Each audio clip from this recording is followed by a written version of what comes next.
Hello, I'm Hamish. I'm from McQueens Flowers in London, and we're launching our subscription service today. This is called Crafted by You, and it includes a bunch of gorgeous, fresh, seasonal stems from McQueens Flowers, and I've also got a McQueens archive vase. Today I'm going to be creating an arrangement, probably to put on my coffee table. So I'm going to create a 360 arrangement. It's going to be beautiful from all angles, and I'm going to do a little walkthrough, so you can follow along with me, or you can go freestyle and do your own thing.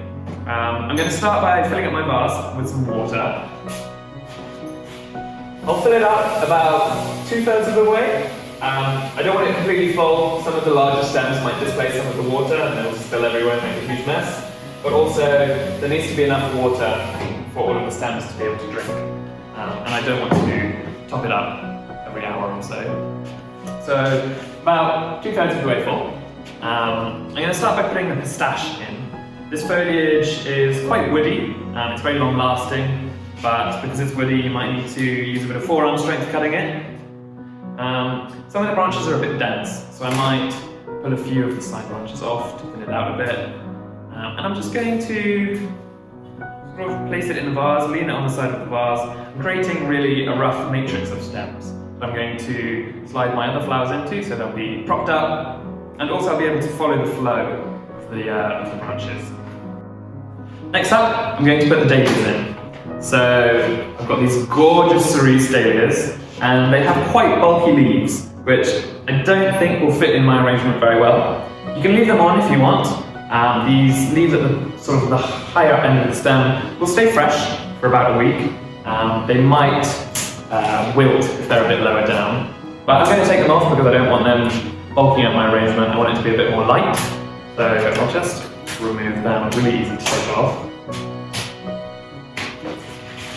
So again, I'm cutting all the stems at a 40-degree angle. Dahlias have a hollow stem, so when you place them in the water they will displace and cause the water to rise up a little bit. Some flowers you need to treat before you put in water. Like you need to, for example, poppies, you need to dip in boiling water. And at some times of the year when dahlias are not as fresh, you need to treat them, but they're just coming in season now, so they're perfect, and you can just cut it and stick it straight in the vase.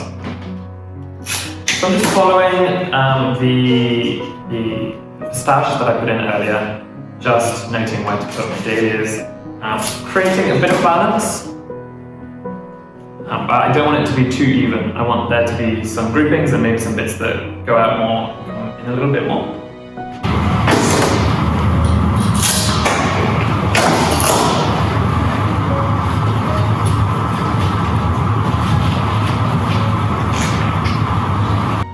So next, I'm going to put in the campanula.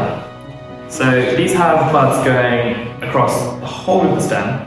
I've taken off a couple of them already. I think I might take off a few more. Some of them I'll have a bit shorter in the vase, and I don't want flower buds to go below the waterline. I don't really want anything to go below the waterline, as this is an opportunity for bacteria to grow, and the flowers won't last as long. So that's a general rule of thumb in floristry. Try and keep the stems very clean when they're below the waterline. And as I'm putting the stems in, I'm roughly following the same direction. So I'm sort of creating a spiral around the vase. It just means that as I'm placing things in, I'm not going to meet another stem and they're going to wrestle in the vase. They just slide in a little bit easier. And when it comes to adjustments at the end, this spiral means things are just a bit more malleable in the vase. You might have to recut things. So for example, that one is a little bit long. So I'm going to trim them a bit.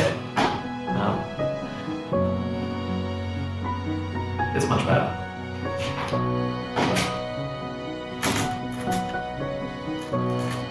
Now we're sort of starting to build up a real matrix nest of stems in the vase, which means I can start laying things at a bit of a more interesting angle on the side of the vase. I don't have to stick it all the way into the base. So I think with one of these campanula, I want it sort of sticking out at a more crazy angle, just to get a little bit more interest to the arrangement. Cool, like that one. And I've got next, I'm going to put the carnations in. So these have very fine leaves along the stem, and there's quite a few of them which can just interact with the water again. So I'm going to take them off. You can actually get into a real flow taking these off. And I find when I'm conditioning lots of flowers, I can sort of get into a bit of a meditative state. Again, some fun angles can be created by laying them and interacting with the matrix I've made in the vase. Some I will keep a little bit taller, just to create a sort of varied heights.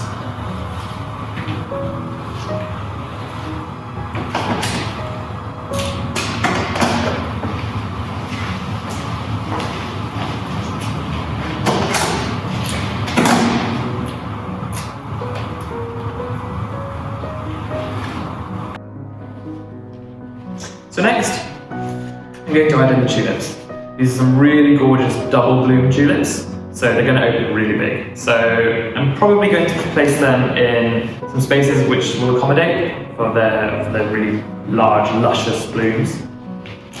One thing to consider with tulips is, although they've been cut from the bulb, they will continue to grow in the vase.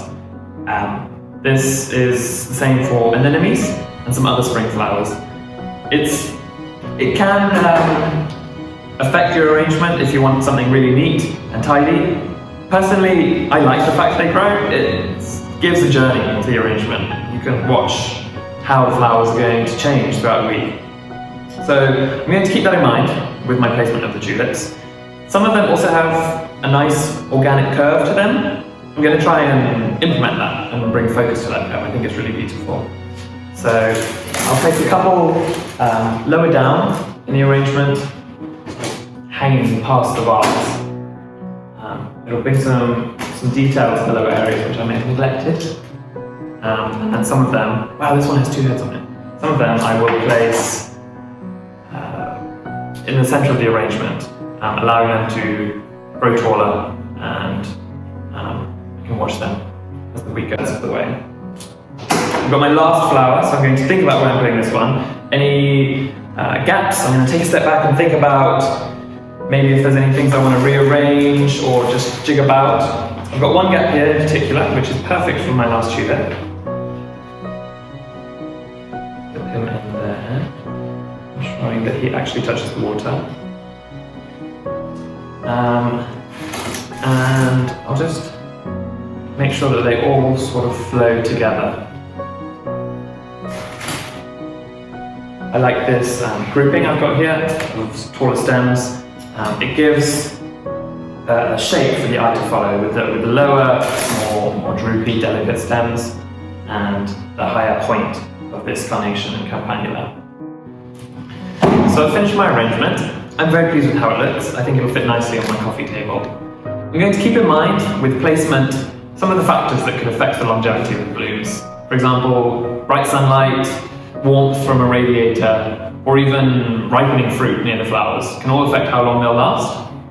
I'll also think about the water. I think I'll change it every other day. This will prevent any bacteria from building up and blocking the stems. It's not completely necessary. Usually I advise people when the water starts going a bit cloudy, then it's time to change it. If you want to organise some flowers to arrive in your home and you can create something for your own coffee table, you can order this new subscription service we're launching today through our website, or you can call us up. It's available in London only at the moment, but I hope you'll sign up and we can see some of your beautiful creations. If you want to tag us at McQueens Flowers and use the hashtag for the love of the craft. I hope you enjoyed this little video. We'll be creating ones every single week with a different selection of flowers. So I hope to see you next week. Stay safe, stay at home. Thanks for watching.